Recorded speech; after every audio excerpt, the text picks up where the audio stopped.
What was one 2025 search trend you think was total BS? And what should we be paying attention to instead of that BS hype? I think it's been fascinating, if anything, to watch, number one, an influx of new people entering the space, claiming that they've discovered the secret sauce for appearing in ChatGPT. And then when you read the actual secret sauce, it's like optimized headlines, using keywords in the URL, having a good title, having a title that represents the way people search. I'm like, wow, guys, this is genius. Who would have thought of that before?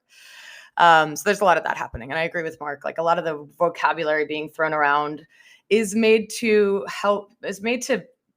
create this sense of fear and urgency in people and to make them feel like they don't know what's going on and to feel confusion, when in reality, I've experimented multiple times throughout the year, and a lot of the content that I write, just using the same fundamental SEO best practices, appears in all the different LLMs for months and months, without doing anything different. So I think a lot of people are seeing that as well.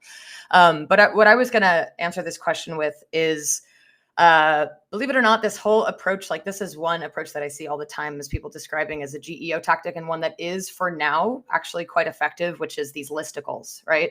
So listing what's the best SEO agency or the best SaaS B2B software or whatever it is, and then having a blog post where you rank yourself number 1 and then some of your competitors, 2 through 10, or maybe you have a bunch of different blogs on your site that are ranking all kinds of companies. And a lot of times there's some pay to play thing happening in the background where they're all citing each other.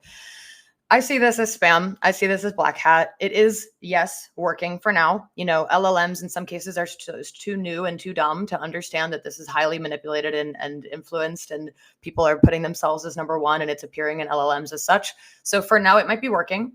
And I think Will Reynolds actually did a great presentation on this a few times throughout the year, where he talked about, yes, even though it's working, it doesn't mean that it's instilling trust in your users, especially if your clients are going to your blog and seeing that you're calling yourself number 1. For me, that doesn't instill a lot of trust in the company. It just makes the company sound a little bit scammy. So I'd be really careful. Even if something works for AI search right now, it doesn't mean it's going to work next year. It doesn't mean that Google is going to not create new policies and spam policies and penalties and everything around these types of tactics, because when everybody jumps on the bandwagon and does the same thing that's not good for users, Google for 25 years has created spam policies to patch that up. So I'd be very, very careful.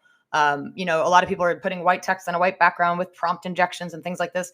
Just be careful. What you don't want is to get your site penalized in such a way that you don't appear in AI search ever again, because you tried to do this in year 1. So that's just my advice.